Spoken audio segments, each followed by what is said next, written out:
প্রথমত উনি তৃতীয়বার সংসদ সদস্য এবং উনি সাতক্ষীরা থেকে, যেখানে আলহামদুলিল্লাহ বাংলাদেশ জামাতে ইসলামের একটি যথেষ্ট সামাজিক অবস্থান রয়েছে। কোরআন শরীফে একটি আয়াত আছে যে ইন্নান নাফসা লাম্মারাতুন বিসসু।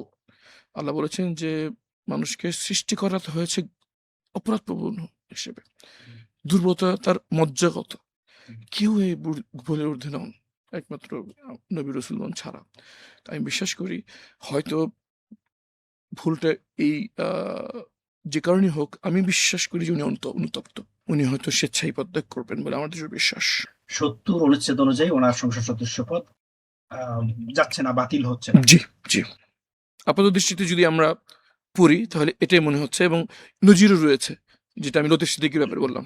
আচ্ছা, আপনি যেহেতু জামাতের একজন এমপি, আপনার সহকর্মী তিনি ছিলেন এবং দলের যিনি আমির তার পররাষ্ট্র বিষয়ক উপদেষ্টাও বটে, আপনি একজন গুরুত্বপূর্ণ মানুষ, জামাতের গুরুত্বপূর্ণ মানুষ বলে দেশবাসী মনে করে। তখন দল কি চায়, যে উনি পদত্যাগ করুক নাকি সংসদে থাকুক? দলের অবস্থান কি? দেখুন, গাজী নজরুল ইসলাম সাহেব একজন ভেটারান পার্লামেন্টারিয়ান। উনি তৃতীয়বারের মতো নির্বাচিত সংসদ সদস্য এবং সাতক্ষীরার জামাতের উনি গুরুত্বপূর্ণ দায়িত্বে ছিলেন।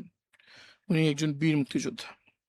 উনার মতো ব্যক্তিত্বের লোক দলের এই শৃঙ্খলার সিদ্ধান্তর পরও উনি রয়ে যাবেন, একটি এক রক্ষা একটি ভূমিকা থাকবেন, এটা আমার মনে হয় না। আমার কাছে মনে হয় যে ওনার বক্তৃত্ব যেভাবে আমরা তাকে দেখেছি, উনি হয়তো স্বেচ্ছায় পদত্যাগ করবেন বলে আমার দৃঢ় বিশ্বাস। তো ওনার ব্যক্তিত্ব যা দেখেছেন তাতে এই ঘটনার সাথে ওনার জড়িত হওয়াটাও তো আশ্চর্য ব্যাপার। এটা কি আপনার প্রত্যাশিত ছিল? একেবারে অপ্রত্যাশিত। প্রথমত যেমন আমরা সবাই যেটা করি যে তরুণদের কাছ থেকে এরকম পদস্খলন সাধারণত হয়। দ্বিতীয়ত যারা হয়তো আগে অত ক্ষমতাধর ছিলেন না, নতুন সংসদ সদস্য নির্বাচিত হওয়ার পর অনেক সময় ক্ষমতার বা দায়িত্বের কাজে অনেকে হয়তো পদস্খলন হয়। উনি তো সেই ব্যক্তি নন। প্রথমত উনি তৃতীয়বার সংসদ সদস্য এবং উনি সাতক্ষীরা থেকে, যেখানে আলহামদুলিল্লাহ বাংলাদেশ জামাতে ইসলামের একটি যথেষ্ট সামাজিক অবস্থান রয়েছে। এমন নয় যে উনি আজকে নতুনভাবে একটি ক্ষমতা বা একটি দায়িত্বশীল বা একটি গুরুত্বপূর্ণ পদে আছেন। এটি খুবই অপ্রত্যাশিত। কিন্তু কোরআন শরীফে একটি আয়াত আছে যে ইন্নান নাফসা লাম্মারাতুন বিসসু। আল্লাহ বলেছেন যে মানুষকে সৃষ্টি করা তো হয়েছে অপরাধপ্রবণ হিসেবে। দুর্বলতা তার মজ্জাগত। কেউ এই ভুলের ঊর্ধ্বে নন, একমাত্র নবী রাসূলগণ ছাড়া। আমি বিশ্বাস করি হয়তো ভুলটা এই যে কারণেই হোক, আমি বিশ্বাস করি যে উনি অনুতপ্ত। আমি বিশ্বাস করি ওনার মতো এই স্ট্যাচার একজন মানুষ উনি নিজেকে শুধরে নেবেন, এবং ওনার দ্বারা সমাজে আরো ভালো কিছু হবে বলে আমার দৃঢ় বিশ্বাস।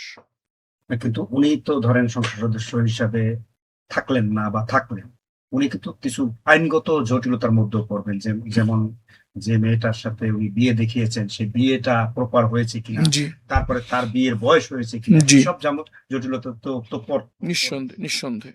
এবং তার এখানে ব্যক্তিগত পদস্খলন আছে, এতেও কোনো সন্দেহ নেই। দেখেন এইটা এই ভিডিওটি প্রকাশ্যে এসছে প্রায় ১.৫ দিন আগে। বাংলাদেশ জামায়াতে ইসলামী সাংগঠনিকভাবে নিয়মতান্ত্রিক হওয়ার কারণে আগে তাকে ব্যাখ্যার সুযোগ দেওয়া হয়েছে, এবং আমাদের অভ্যন্তরীণ আলোচনা করে আমরা দলের নেতৃবৃন্দ এই ব্যাপারে নিশ্চিত হয়েছে যে এখানে তার ব্যক্তিগত পদস্খলন, পার্সোনাল মিসকন্ডাক্ট এখানে আছে, এবং এজন্যই তাকে বহিষ্কার করা হয়েছে। এবং আমি মনে করি তার এখানে অবশ্যই দোষ রয়েছে, বোথ আইনি এবং শরীয়তের দৃষ্টিতে। এবং এই বিষয়ে অবশ্যই তাকে ব্যক্তিগতভাবে, আমাদের দল হিসেবে দলীয়ভাবে এবং আল্লাহর কাছে জবাবদিহির একটা বিরাট প্রশ্ন এখানে আছে। আমাদের মনে হয় এই ঘটনা থেকে সবার আগে আমরা আমাদের নিজের দিকে আমরা তাকাবো। আমরা আরো বেশি আত্মসমালোচনার পথ বেছে নেব অভ্যন্তরীণ সাংগঠনিকভাবে, এবং আমরা যারা এখন দায়িত্বশীল জায়গায় আছি আমাদের অনেক বেশি সাবধান হতে হবে। কারণ এই দায়িত্ব শুধুমাত্র একটি দল বা একটি সংসদ সদস্য নয়, জুলাই পরবর্তী জাতির পুরো আশা আকাঙ্ক্ষা এই জুলাই পরবর্তী রাজনৈতিক নেতৃত্বের উপর। আমাদের উপর জাতির অনেক ভার, অনেক দায়িত্ব। আমাদেরকে অনেক বেশি সাবধান হতে হবে। এই ঘটনার পর আমরা আরো বেশি নিজেদের কাজ করবো, আরো বেশি পর্যালোচনা করবো, আরো বেশি আত্মসমালোচনা করবো, এবং নিজেদেরকে শুধরানোর সর্বোচ্চ চেষ্টা করবো ইনশাআল্লাহ। জামাতে ইসলামী তাদের ইতিহাসের সবচেয়ে বড় সাফল্য পেয়ে এবার সংসদে বিরোধী দলের আসনে বসেছে।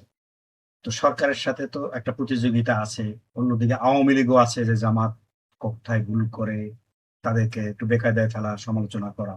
তো এই ঘটনা তো জামাতকে রাজনৈতিকভাবে কি বেকায়দায় ফেলেছে নাকি, কি আপনার বিশ্লেষণ? নিঃসন্দেহে এটি অস্বীকার করার মধ্যে কোনো কল্যাণ আমি দেখি না। ভুলকে ভুল বলার মধ্যেই ব্যক্তিত্বের পরিচয়। ব্যক্তি হিসেবে একজন মানুষ ভুল করতেই পারে এবং এই জন্য তার বিরুদ্ধে ব্যবস্থা নেওয়া হয়েছে। যদি তার কোনো ভুল না থাকতো, শুধুমাত্র সমালোচনার কারণে আমরা দলীয় ভিত্তিক এই সিদ্ধান্ত গ্রহণ করতাম না।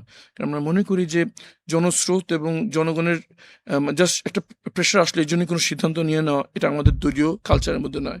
আলাপ আলোচনার ভিত্তিতে আমরা কাজ করে থাকি। এখানে তার পদস্খলন এবং ভুল হয়েছে বিধায় তার বিরুদ্ধে ব্যবস্থা নেওয়া হয়েছে এবং অবশ্যই আমরা এর কারণে দলগতভাবে আমরা একটু ব্যাকফুটে আছি। আমরা বিশ্বাস আমাদেরকে আরো দ্বিগুণ পরিশ্রম এবং আরো বেশি জনগণের কাছে যে এই ক্ষতিটি পুষিয়ে নিতে হবে।